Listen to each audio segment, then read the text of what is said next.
সকলে জবান খুলে পড়ি আউযু বিল্লাহি মিনাশ শাইতানির রাজীম বিসমিল্লাহির রাহমানির রাহিম واتقوا يوما لا تجزي نفس عن نفس شيئا ولا يقبل منها شفاعة ولا يؤخذ منها عدل ولا هم ينصرون.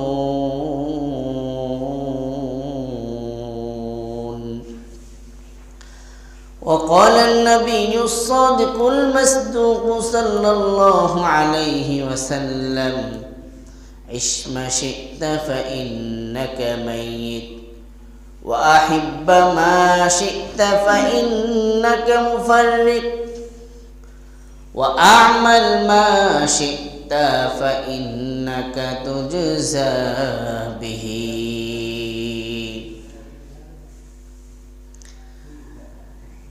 दिन के सूरज डूब रही है हम लोगों के सामने रोज महशर क्या जवाब है मुस्तफा की सामने बलगल उला बिकमालिही कशफत दुजा बिजमालिही हसनत जमीउ खिसालिही सल्लु अलैहि व आलिही. मुअज़्ज़ज़ हाज़िरीन, সম্মানিত মুসল্লিয়ান কিরাম, মহান রব্বুল আলামিনের দরবারে লাখ কোটি শুকর ও সুজুদ যে রব্বে কারীম আমাদেরকে গত জুমা থেকে এই জুমা পর্যন্ত দীর্ঘ একটি সপ্তাহ হায়াত দারাজ করে সুস্থ রেখে পরিবেশ শান্ত রেখে দুনিয়ার সকল ঝামেলা থেকে মুক্ত করে বিভিন্ন ঘর থেকে যাচাই করে বাছাই করে মোহাব্বত করে ভালোবেসে পবিত্র জুমার দিন জুমার নামাজ আদায়ের লক্ষ্যে মসজিদে আসার ও বসার তৌফিক দান করেছেন সেই রব্বে কারীমের দরবারে হৃদয়ের সবটুকু ভালোবাসা উজাড় করে ইমানের বলে বলিয়ান হয়ে কালিমাতুশ শুকুর আদায় করি আলহামদুলিল্লাহ. মুআজ্জাজ হাজিরিন, আমরা সূরাতুল বাকারা থেকে ধারাবাহিকভাবে আলোচনা করছিলাম.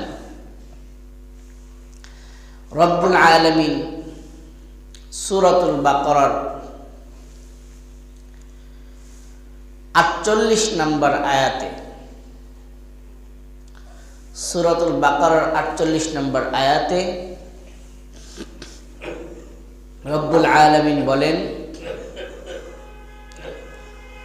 واتقوا يوما لا تجزي نفس عن نفس شيئا ولا يقبل منها شفاعة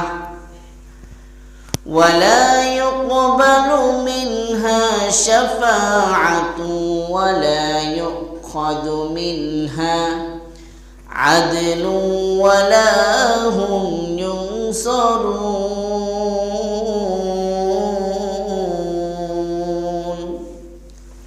রব্বুল আলামিন বান্দাদেরকে ডেকে বলেন, ওয়াত্তাকু ইয়াওমান লা, ও আমার বান্দা বান্দিরা, ওয়াত্তাকু তোমরা ভয় করো, ওয়াত্তাকু তোমরা ভয় করো, ইয়াওমান লা ওই দিবসকে, ওই দিনটাকে তোমরা ভয় করো, লা তাজজি নাফসুন আন নাফসিন শাইআ, যেই দিন কোনো মানুষ অন্য কোনো মানুষের কোনো কাজে আসবে না। নাফসুন আন নাফসিন শাইআ, কেউ কারো কোনো কাজে আসবে না। ওয়ালা ইউকবালু মিনহা শাফাআহ, ওয়ালা ইউকবালু মিনহা শাফাআহ, এবং কারো পক্ষ থেকে কোনো সুপারিশ গ্রহণ করা হবে না। ওয়ালা ইউখাযু মিনহা আদলু ওয়ালা হুম ইউনসারুন, এবং সেই দিন কারো কাছ থেকে কোনো প্রতিদান গ্রহণ করা হবে না, কোনো বিনিময় গ্রহণ করা হবে না। ওয়ালা হুম ইউনসারুন, এবং সেই দিন আল্লাহ ব্যতীত কেউ কাউকে সাহায্য করার মতো কাউকে খুঁজে পাওয়া যাবে না। তাহলে আমরা এই আয়াতের স্বাভাবিক অর্থ থেকে আমরা বুঝতে পারছি এই দিন সেই দিন, এটা হলো কিয়ামতের দিন। এখানে কোন দিবসের কথা বলা হয়েছে? কিয়ামত দিবসের কথা। আল্লাহ রাব্বুল আলামিন কিয়ামত দিবসের একটা ছবি, একটা দৃশ্য আমাদের সামনে সংক্ষিপ্ত আকারে তুলে ধরলেন এই আয়াতের মধ্য দিয়ে। আল্লাহ বলেন, ওই দিনকে তোমরা ভয় করো, ওই দিনকে তোমরা ভয় করো যে দিন কোনো মানুষ অন্য কোনো মানুষের কোনো কাজে আসবে না। দুনিয়াতে আমরা যখন কোনো বিপদে পড়ি তখন আমাদের মানবতার দৃষ্টিকোণ থেকে আমরা যখন দেখি কোনো মানুষ বিপদে পড়েছে এবং বিপদে পড়ে যখন হা হতাশ করে, চিল্লাফাল্লা শুরু করে, তখন আশেপাশের মানুষ যার যতটুকু সামর্থ্য আছে তে সহযোগিতার হাত তার দিকে বাড়িয়ে দেয়। এলাকার মধ্যে কোনো বাড়িতে যদি আগুন লাগে, ওই ব্যক্তি যখন আগুন আগুন বলে চিৎকার করে, প্রতিবেশীরা যারা আছে তাড়াতাড়ি কেউ বালতি নিয়ে, কেউ জগ নিয়ে, মগ নিয়ে দৌড় দেয়, আমার প্রতিবেশীর ঘরটা যেন আগুনে না জ্বালিয়ে ফেলে। নিবানোর জন্য, ওই ব্যক্তিকে সহযোগিতা করার জন্য যার যতটুকু সামর্থ্য আছে ওটা নিয়ে সে সহযোগিতার হাত বাড়িয়ে দেয়। কিন্তু আল্লাহ রাব্বুল আলামিন বলেন, ইয়াউমাল লা তাজজি নাফসুন আন নাফসিন শাইআ, ওই দিবসকে তোমরা ভয় করো যেই দিন মানুষ বিপদে পড়ে গেলে অন্য কোনো মানুষের কাছ থেকে কোনো সহযোগিতা পাওয়ার আশা নাই। কেন?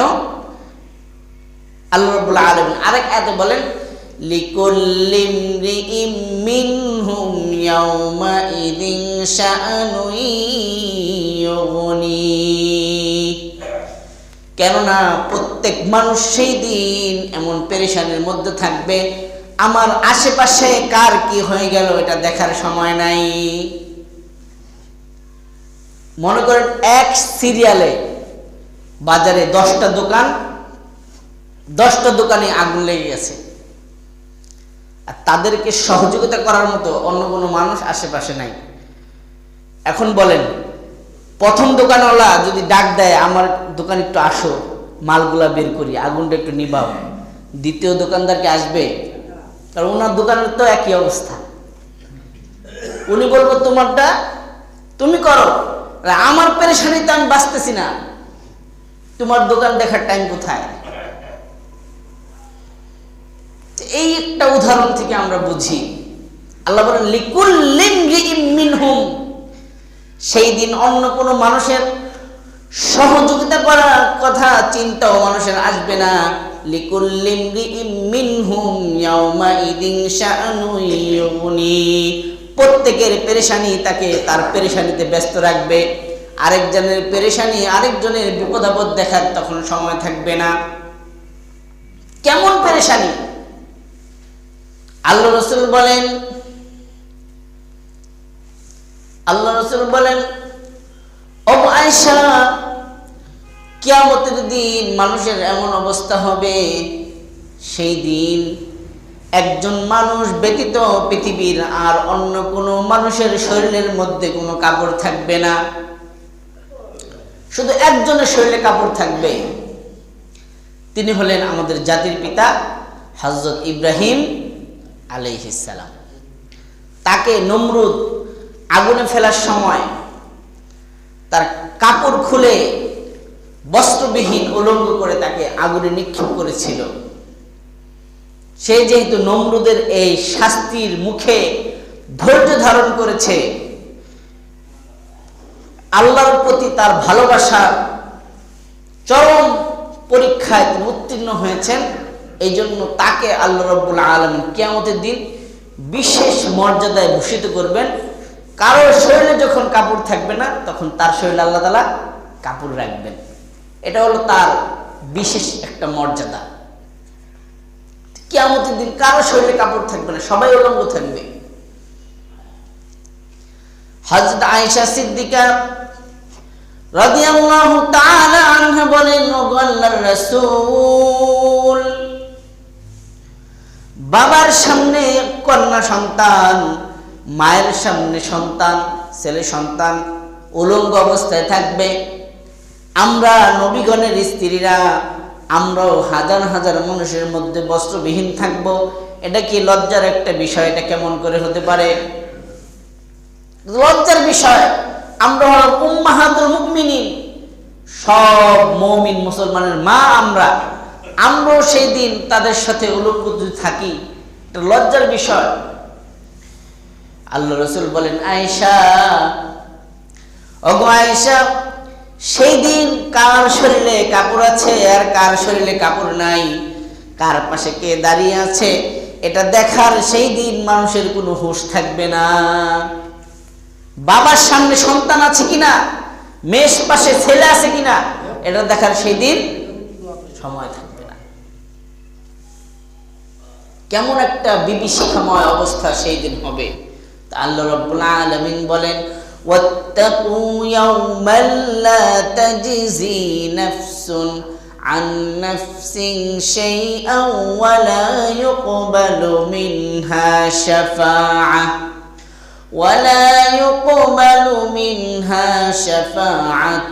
ولا يؤخذ منها عدل ولا هم ينصرون। সেই দিন কেউ কারো কাজে আসবে না, কারো কাছ থেকে কোনো ধরনের ঘুষও নেওয়া হবে না। কেউ যদি জাহান্নামের আসামি হয়ে যায়, সে যদি বলে, আল্লাহ, দুনিয়াতে আমার 100 কানি জমি আছে, সব জমিন তুমি নিয়ে যাও, জাহান্নাম থেকে আমাকে মুক্তি দাও, সেই দিন তার এই প্রতিদান, তার এই বিনিময়ে ঘুষ, সেই দিন তাকে তার জাহান্নামের শাস্তি থেকে বাঁচাতে। দুনিয়াতে আমরা বিপদে পড়লে টাকা আমাদের কাজে আসে কিনা? আপনি নহাটা থেকে খলিশাখালী আসবেন, রেগুলার ভাড়া 20 টাকা, কিন্তু যদি রাত 12টা বেজে যায়, তখন 20 টাকা কেউ আসবে না, তখন আপনার কাছ থেকে নেবে 50 টাকা বা আরো বেশি।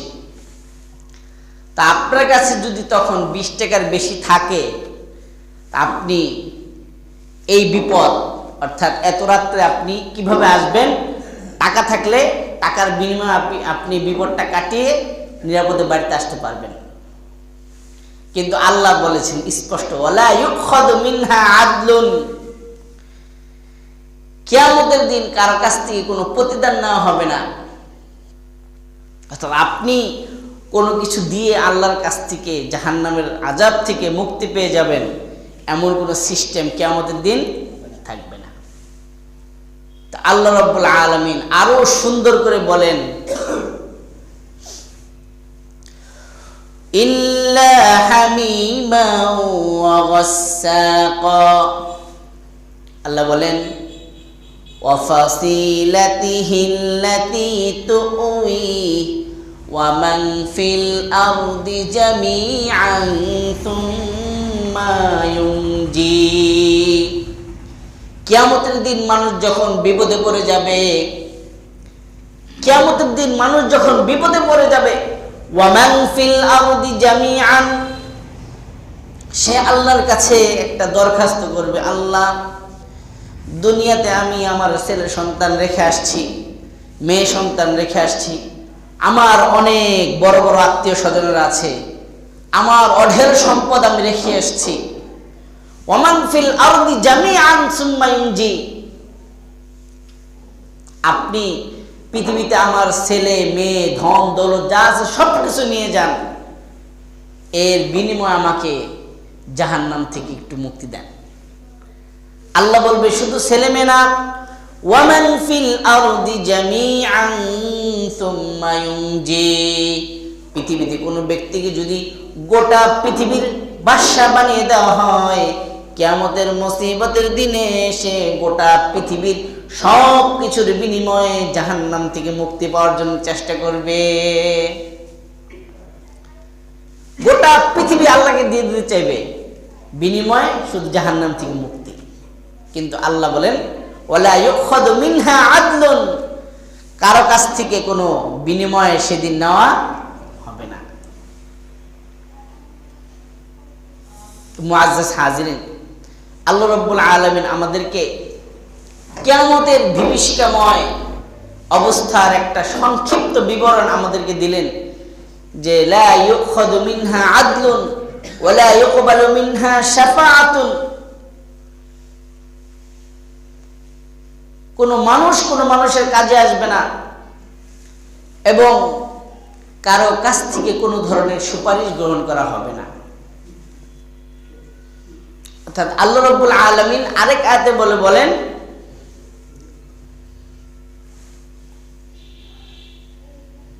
লা ইয়ামলিকুনা মিনহু ইল্লা খিতাবা, রব্বুল আলামিন বলেন কিয়ামতের দিন আল্লাহ রব্বুল আলামিনের সামনে কোনো মানুষ কথা বলার সাহস পাবে না।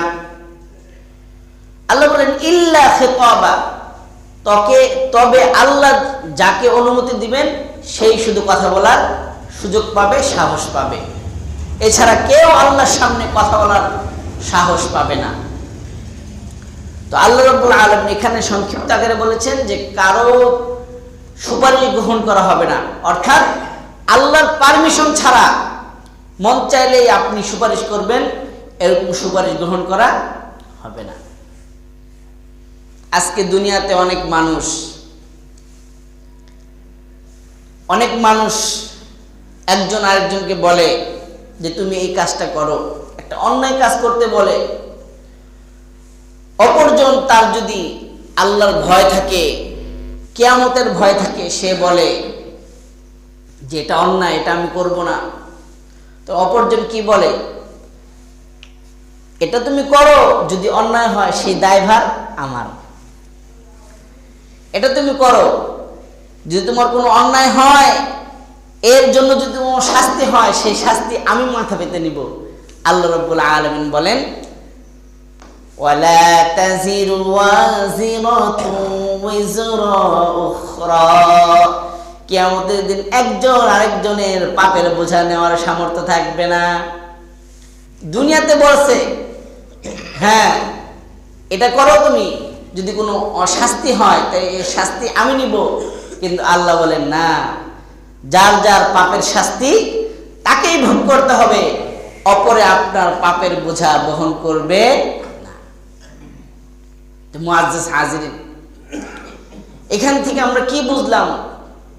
আল্লাহ রাব্বুল আলামিন আমাদেরকে সুন্দর করে বুঝিয়ে দিলেন যে কিয়ামতের দিন এই বিভীষিকাময় অবস্থা থেকে উত্তরণের জন্য, বাঁচার জন্য আল্লাহ ছাড়া আর কোনো দ্বিতীয় কোনো রাস্তা খোলা নাই। আপনার ধন সম্পদ, আত্মীয় স্বজন, বন্ধু বান্ধব আপনার কোনো কাজে আসবে না। আল্লাহ বলেন ওয়ালা হুম ইউনসারুন, সেই দিন আপনার কেউ সাহায্য করবে না। আপনি মনে মনে ভাবতে পারেন কেউ সাহায্য না করুক, আমার মা যে দুনিয়াতে আমাকে এক বেলা না খাইয়ে সে কখনো এক লোকমা খাবার মুখে নেয় না, আমার মা আমার জন্য কত কষ্ট করে, আমি যতক্ষণ পর্যন্ত বাড়ির বাইরে থাকি আমার মা ঘুমায় না, দরজা খুলে আমার জন্য অপেক্ষা করে। কিয়ামতের দিন আমি যদি কোনো বিপদে পড়ে যাই আমার মা অবশ্যই অবশ্যই আমাকে সাহায্য করবে। আল্লাহ রাব্বুল আলামিন বলেন, ইয়াউমা ইয়াফিরুল মারউ মিন আখি ওয়া উম্মিহি ওয়া আবিহি ওয়া সাহিবাতিহি ওয়া বানি। আল্লাহ আপনার এই প্রশ্নের জবাব আরো আগেই দিয়ে দিয়েছেন। আল্লাহ বলেন, কিয়ামতের এই ভয়াবহ দৃশ্য দেখে মা মনে মনে চিন্তা করবে, দুনিয়াতে আমি আমার সন্তানকে কত ভালোবাসতাম, আজকে যদি সন্তান আমার সামনে দাঁড়ায় আর যদি বলে মা আমি বিপদে পড়ে গেছি, জাহান্নামের আসামি হয়ে গেছি, আমাকে অল্প একটু সওয়াব দাও যার কারণে আমি জান্নাতে যেতে পারি, যদি সন্তান বলে বসে, আমি তো মা সন্তানকে কিভাবে ফিরাবো? ইয়াউমা ইয়াফিরুল মারউ মিন আখি, মা সন্তানের কাছ থেকে লুকাবে, সন্তানের কাছ থেকে পলায়ন করবে। হাসরের ময়দান থাকবে একেবারে সমতল, দূর থেকে একজন মানুষ আরেকজনকে দেখতে পাবে।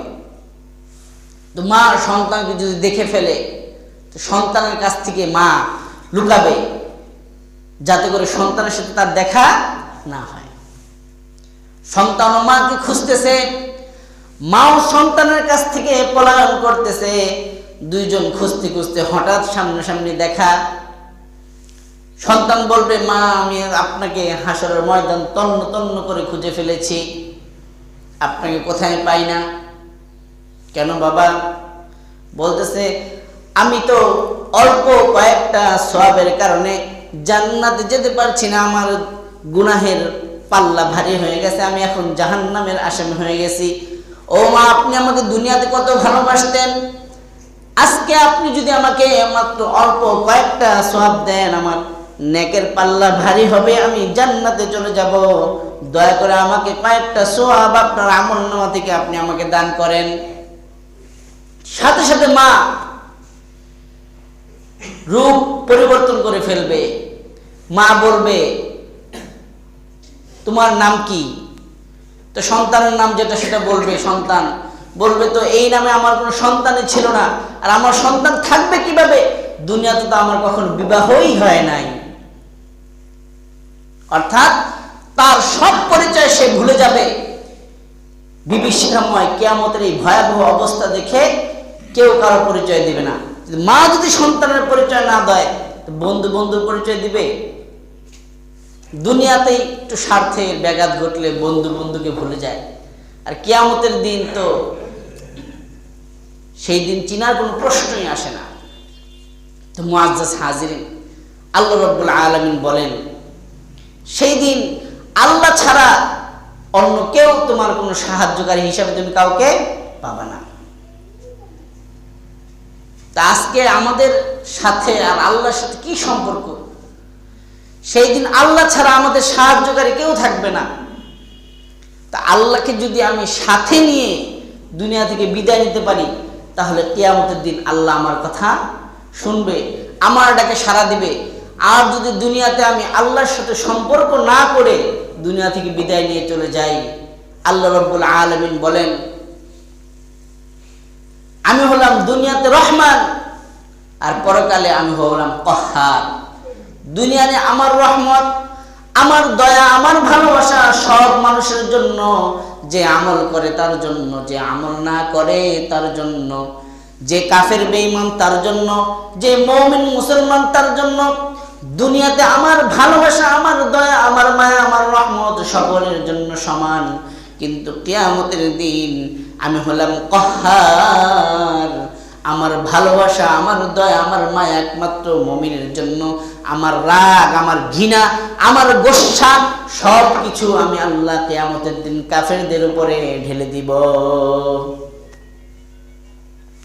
মুআজ্জাজ হাজিরিন, দুনিয়াতে যদি আমি আল্লাহর সাথে সম্পর্ক না করতে পারি, সেই দিন আল্লাহ ছাড়া যেহেতু কোনো সাহায্যকারী নাই, আল্লাহকেও সেই দিন আমি সাহায্যকারী হিসাবে পাবো না।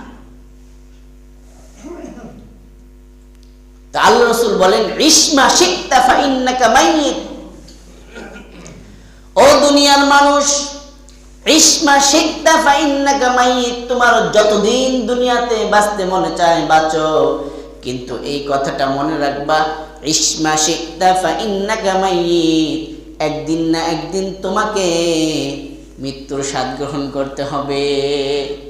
তোমার দুনিয়াতে যতদিন বাঁচতে মন চায় তুমি জীবিত থাকো, বসবাস করো, কিন্তু এই কথাটা মনে রাখবা, একদিন না একদিন তোমাকে মৃত্যুর স্বাদ গ্রহণ করতে হবে। ওয়া আহিব্বা মা শিকতা ফাইন্নাকা মুফাররিক, দুনিয়াতে যার সাথে তোমার ভালোবাসা করতে মনে চায়, সম্পর্ক জুড়তে মন চায়, সম্পর্ক করো, কিন্তু এই কথাটা মনে রাখবা, একদিন না একদিন তার কাছ থেকে তোমাকে বিচ্ছিন্ন হতে হবে, চিরদিন তার সাথে তুমি থাকতে পারবে না। ওয়ামাল মা শিকতা ফাইন্নাকা তুজজা বিহি, এবং দুনিয়াতে তোমার যতটুকু আমল করতে মন চায় করে নাও, এই কথাও তুমি মনে রাখবা যে এই আমল এমনি এমনি আল্লাহ ছেড়ে দিবেন না, যতটুকু আমল করবা এর জাররা জাররা বিনিময় আল্লাহ কিয়ামতের দিন তোমাকে দান করবে। সুবহানাল্লাহ। তো মুআজ্জাজ হাজিরিন, আজকে আমরা দুনিয়ার পিছনে ছুটতে ছুটতে আমাদের সেই অবধারিত নিশ্চিত পরকালকে আমরা একেবারে ভুলে গেছি, একেবারে ভুলে গেছি। এই জন্য আল্লাহ রাসূল বলেন, আল কাইসু মান দানা নাফসাহু ওয়া আমিলা লিমা বাদাল মাউত ওয়াল আহমাকু মান আতবা নাফসাহু হাওয়াহা ওয়া তামান্না আলাল্লাহ। দুনিয়ার মধ্যে ওই ব্যক্তি সবচেয়ে বেশি জ্ঞানী, যেই ব্যক্তি মৃত্যুর পরের জিন্দেগির জন্য কাজ করে, মৃত্যুর পরের জিন্দেগির জন্য সে সামনা জোগাড় করে। আর সবচাইতে বধির, বোকা, নির্বোধ ওই ব্যক্তি যে দুনিয়াতে কোনো ভালো কাজ করে না আর মৃত্যুর পরে আল্লাহর কাছ থেকে জান্নাতের আশা করে। আমরা সবাই জান্নাতের আশা করি কি না? করি, কিন্তু ভালো কাজ করতে আমাদের মনে চায় না। তো ভালো কাজ করতে মনে চায় না, কিন্তু আবার মরার পরে জান্নাতের আশা করি, মনে হয় যে জান্নাত আমার মামুর বাড়ি, মরার পরেই সোজা জান্নাত। আল্লাহ রাসূল বলেন, সবচেয়ে বোকা ওই ব্যক্তি মরার পরে জান্নাতের আশা করে কিন্তু জান্নাতের জন্য কোনো কাজ করে না। মুআজ্জাজ হাজিরিন, ছোট্ট একটা গল্প বলে আলোচনা শেষ করছি। একটা দেশে সবাই মিলে একজনকে রাজা বানায়। ওই দেশের নিয়ম হচ্ছে যে যে রাজা হবে, যে ওই দেশের প্রেসিডেন্ট হবে, প্রধানমন্ত্রী হবে, 5 বছর তার মেয়াদ। এই 5 বছর তার যা খুশি তাই করবে, কেউ তাকে কোনো জবাবদিহি করবে না। কিন্তু তার যখন মেয়াদ শেষ হয়ে যাবে, ক্ষমতার মেয়াদ যখন উত্তীর্ণ হয়ে যাবে, তাকে ওই দেশে আর রাখা হবে না, তাকে বনবাসে পাঠিয়ে দেওয়া হবে। তো এমন অবস্থা দেখে এক পথিক ওখান দিয়ে যাচ্ছে, যাওয়ার পরে দেখে সবাই আলোচনা করতেছে, আমরা অমুককে রাজা বানাতে চাই। সে বলতেছে, আমি রাজা হতে চাই না। কেন রাজা হতে চায় না? আমার আগে বহুত রাজাকে দেখেছি হাসতে হাসতে সিংহাসনে উঠেছে, আর যখন তার মেয়াদ শেষ হয়ে গেছে কাঁদতে কাঁদতে সে বনবাসে চলে গেছে। কারণ আমি আজকে সিংহাসনে উঠবো, 5 বছর পর তো আমাকে আর এই দেশে থাকার সুযোগ থাকবে না, আমাকে তো বনবাসে পাঠিয়ে দিবা খালি হাতে। এই জন্য রাজা হওয়ার দরকার নাই, আমি এমনিই জীবনযাপন করি সুন্দরভাবে, এটাই আমার জন্য ভালো। কেউ রাজা হতে রাজি না। তো পথিক বলল যে এটাই তো আমার জন্য একটা মহা সুযোগ, আমি এই সুযোগে রাজা হয়ে যাই। সে বলল যে তোমাদের রাজা আমি হতে চাই। তো সবাই বলল, ঠিক আছে, তুমি যেহেতু আমাদের রাজা হবা। সবাই মিলে তাকে ওই দেশের রাজা নির্বাচন করলো। সে হাসিতে খুশিতে 5 বছর কাটিয়ে দিল। তার যখন শেষ সময় ঘনিয়ে আসছে, তখন তার উজির নাজির যারা ছিল তারা বলতেছে যে আপনার তো সময়ের অল্প কয়েকদিন আছে, এরপরে আপনার সারা জীবন দুঃখের জিন্দেগি শুরু হবে, এই জিন্দেগি আর শেষ হবে না।